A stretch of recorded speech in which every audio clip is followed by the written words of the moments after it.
Now that the preseason hype has calmed down, I want to explore a much older champ. Well, her rework is rather new, but you get the idea. I personally consider her as one of the best design champs in the game, and one that is actually not mentioned as much as others with a title like Jean or Thresh, that character being Diana.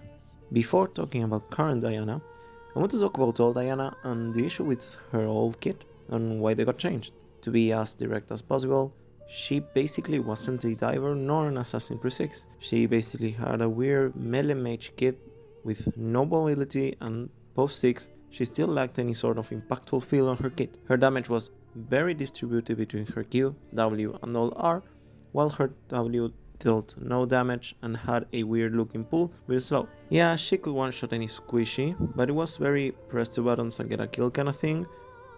She suffered a lot in teamfights, which is not unusual for the champ she was before, but she was also much more stat checky and less interactive, especially in lane, where you could just farm with Q as much as you could till 6. Her old kit had little variability, where you could suddenly one-shot the enemy once you got 6. I'm exaggerating of course, but you get the idea. In jungle she was more of your usual power farm until 6, like Shyvana or Yi, but she was very unpopular there before, despite in her originally designed role. She was mainly played as this farming mid laner that could stomp and roam once she got her ult. Luckily, her W and how her Q interacted with her dash was something that Riot considered worth of keeping, or even better, to shape all of her kit around it as a basic ability. Her rework conserved her simplicity while adding a lot of layers and gameplay on her kit, drastically improving her satisfaction in both jungle and mid, to the point where I consider her as a perfectly designed diver.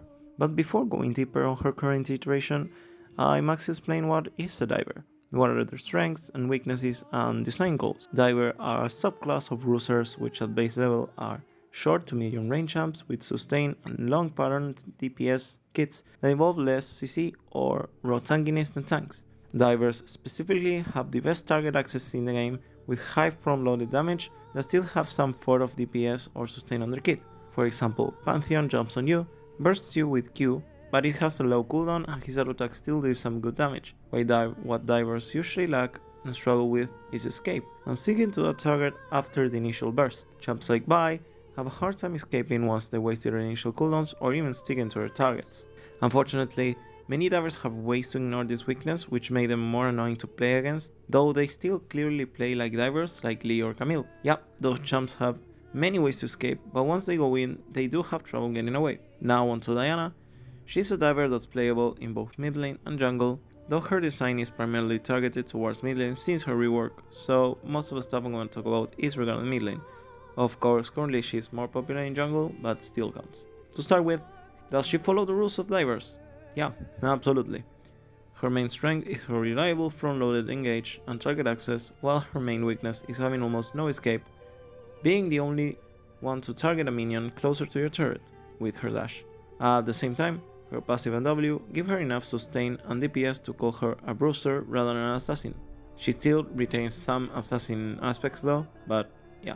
Her passive overall alleviates her burst and her damage to squishes versus tanks ratio, since she has a way to constantly deal damage, especially if built towards that passive with items like Nashors. At the same time, it grants a small minigame for the Diana to use her abilities space out to maximize her passive uptime. Lastly, the AoE passive damage grants her wave clear for both roles, and again, a small minigame to work her passive stacks to do a small burst combo with her Q, E, W and an auto attack if needed. Her passive has a lot of depth, which you usually wouldn't think she has due to how simple her kit is in paper. Her Q is a reliable skill shot with a moon-like arc. This ability is her main one and it's the core of her kit. It's your poke tool in lane, but at the same time, her first farm tool when going melee is too risky, which opens the question whether or not you should use it for whatever reason. It also grants Diana a way to check info of war, which most divers heavily struggle with due to the engaging nature of their kit. Whenever you are making a diver, you have to think of ways to make their kits reliable when they should engage, but punish poor decision making, which Diana's Qs accomplish quite well, but at the same time it grants the Diana player a small moment to think about whether or not you should engage. When you see the moonlight on top of the enemy, you know you can engage, but you need to question whether or not you should. This is probably the best diver to start playing with.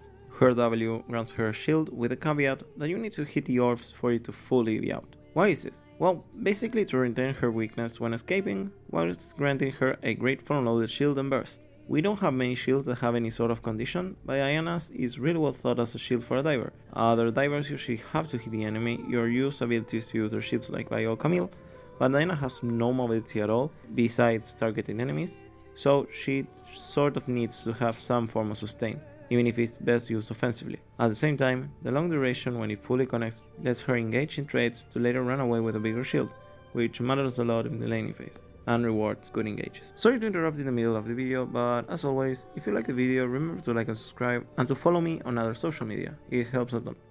Back to the video. Her E is a point-and-click dash and the main engage tool she has. As we know, her E cooldown resets if you hit Q, which leads to tons of options and playmaking possibility that make her shine when you master her. Her E at close range make you appear behind the enemy, which help negating escapes of immortal champs and lets you dodge skill shots if you react fast enough. It lets you take trades in lane to then use E on the enemy minions to be on a safer position, and it also lets her use R in many ways I'll explain later. You also need to think whether or not recasting fast is the best idea, or if you should wait for your Q to then be able to cast again without losing the cooldown. There is also the fact that the dash being targeted to an enemy means its trajectory is predictable for the enemy to counter-engage, which is needed considering the range of the dash. Her R is a nuke that deals damage the more enemies are caught inside. I think her ult is really well thought for a diver. Usually the main counterplay behind them is to protect your squishies as diver tankiness is not that high, and they have issues to stick with the enemy when they get pushed away. Diana R grants her the possibility to turn those actions to her favor by dealing more damage if more enemies are together. But it's still fair due to the damage having a small delay, giving the enemy the possibility to escape or use any defensive spell, while the Diana can catch up if she saves her correctly. Her R has a lot of use cases and grants a lot of satisfaction when used perfectly. She has very clear ups and downs thanks to her ult, which I love to see in champ design. As you can see, Diana's kit, despite being quite simple, still has a lot of depth and a lot of gameplay between you and the enemy. Each part of her kit is designed to be playable to anyone, but at the same time she has, oh well, you can have a lot of thoughts behind each action, and each ability has a lot of uses designed around the diver's kit. All of this while still having a fair amount of counterplay. She needs to hit a skill shot to engage optimally, and already explain how her R works, which gives time for the enemy and their team to react. In conclusion, Diana's kit, especially after her rework, is a really well designed kit for a diver. Despite her gameplay being very simple and easy to play, it has enough interaction between the Diana and the enemy where she feels generally fair to play against, while she retains the core aspects, strengths, and weaknesses of the diver class.